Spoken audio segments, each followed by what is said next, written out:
All right, kids, here we are again in the garage. Got our coffee. So, I got some requests from one of our biggest vermiculite purchasers. He wanted some more work stories. Work stories? Well, we got them. So, I'm 18 years old.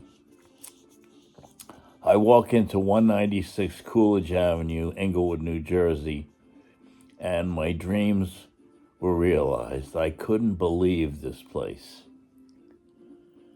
A full machine shop. I mean, valve grinders, engine borers, resizing borers, an engine dyno, transmission dynos, anything that you could imagine.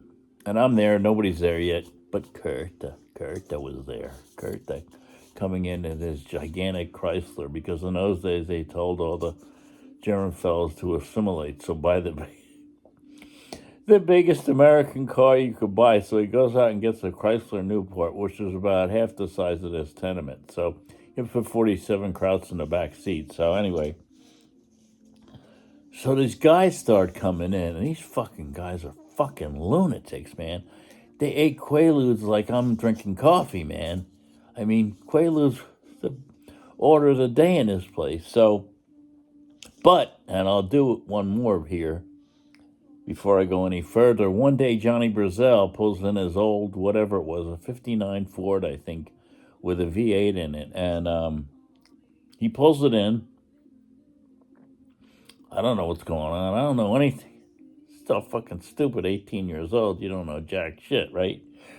So he pulls the heads, and by 10:30, the heads are on the bench, off, cleaned up, and they're still warm.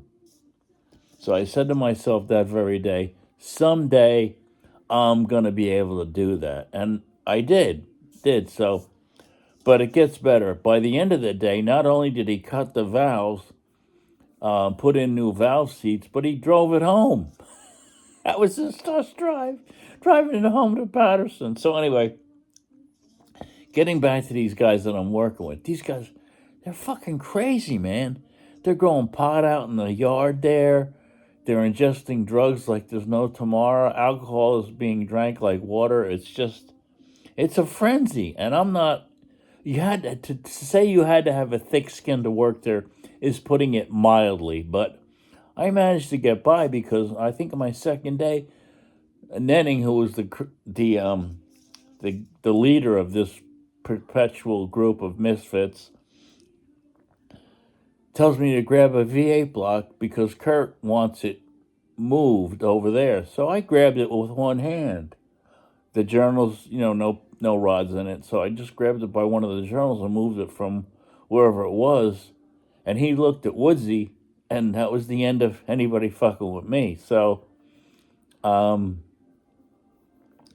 would occasionally have to go across the pond.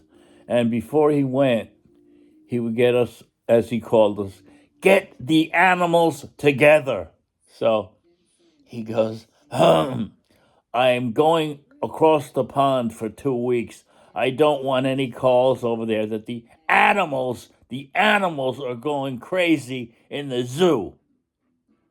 And with that, off he goes, right? Well, that meant wide open. The forklifts there was a lockout on the forklift for the high-low, and Nenning had fucked that up and just undid the nut underneath it. So when Herta left, he pulled it out, and then you could switch it into high. So these forklifts go fairly fast. So anyway,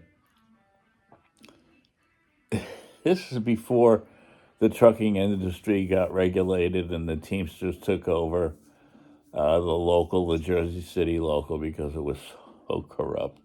I mean, there was a Spiegel warehouse in back of us, and the guys in the trucks would pull the trucks in with all the Spiegel stuff on it, close the garage door, and keep the truck open, and open the Spiegel boxes and sell jeans and stuff. Take 2 or 3 pairs of jeans out of the top of the Spiegel box and then seal it back up again. And they'd open up the stereo boxes, and they'd take a couple stereos out, the portable stereos, and sell them for $5-10, and then seal them back up and deliver it to Spiegel. So, anyway, long story short, some guy in a truck pulls in. And I guess he had limestone on there. So, Kurt's overseas, right? So, poor Josephine and Rosemary are in the office. So, Josephine was like 65. Rosemary was, I don't know, late 20s. The Footer sister, Frank E. Footer's sister. So, the shipping guy, one of the shipping guys goes in the truck and comes out with the lime on his feet. So he's got footprints of lime, like they put down in a baseball thing for the lines and so forth. So he comes out with lime on his feet. So there's all footprints of lime on the loading dock. So Nenning comes by and sees this, right? So he gets all the guys. Everybody walks in a truck. And now everybody's walking around the shop, lime footprints all over the place. And they're not going to go away. So then Nenning gets a better idea. He takes his shoes off, puts them in the lime, and goes walking into Kurt's office with the lime on his feet. But not only did he walk into Kurt's office, he goes into his office, takes his shoes off with the lime on it, and puts footprints all across Kurt's desk and on the chairs and on Kurt's chair. And then started going up the walls. Everybody took their shoes off and they started going up the walls with the lime. I'm looking at this, I'm like, I stopped telling the guys when I lived in Allendale what happened because they just said, no, you're making this up. All right, I'll stop telling you this. Okay, so anyway, we had a guy, the tank commander, Joe Schwartz. So this guy was a World War II vet, a tank commander, and he never let you forget he was a tank commander, and he never let you forget I was on the racing team. This guy couldn't engineer not onto a bulkhead. So anyway, but he was truly shell-shocked. I mean, and these guys didn't let it go. They didn't let it go. So Nenning would just abuse this guy something fierce. So when Joe went on a break, because all he listened to was 1010 Winds, he had his German engineer coat on. He had the old star there, Daimler-Benz star, because he was on the racing team. So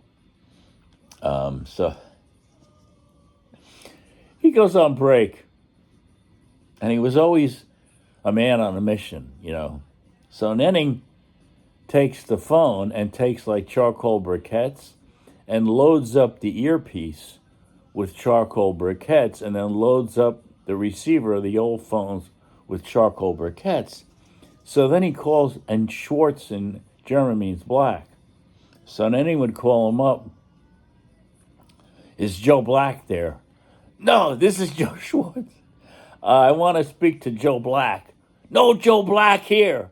So he hangs the phone up, and for the rest of the day, he's got gigantic black on his whole ear is black, and he's got a Hitler mustache right here because of the coal from the receiver piece. So, oh my God. So anyway, that's just some of the shit that happened there.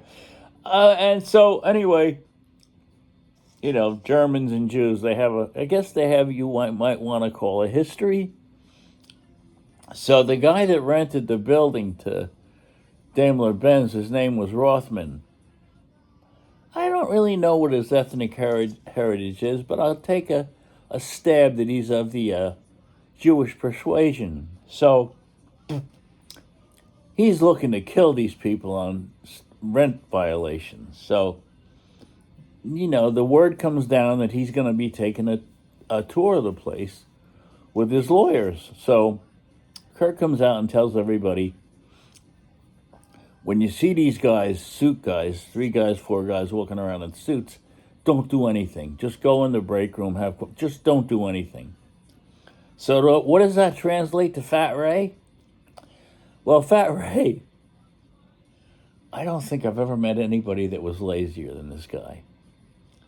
And talk about a guy that wanted to show off. Typical Italian, right? So these guys come in. Fat Ray immediately jumps on the red forklift and has a 450 block on there. No pistons, no nothing, so everything's raw. So it's sharp. There's sharp edges on this thing. So what's Fat Ray do? He puts the block on a skid and he proceeds to high blade. He's high blading. You know, the forklift is like chest level with this block on there that's not secured in front of these three guys. It's Town, right? So he sees these guys. He stops short. With that, the block falls off from about 4 feet high, and the sharp edge of the block lands on the concrete floor and takes a chunk out of the floor. The chunk goes sailing past these three guys, barely missing them, and all of a sudden you got the three lawyers on their clipboards just fanatically writing lawsuit, lawsuit, lawsuit, lawsuit. So Kurt sees this. He can't say anything because the guys are there. He rolls his eyes at Ray.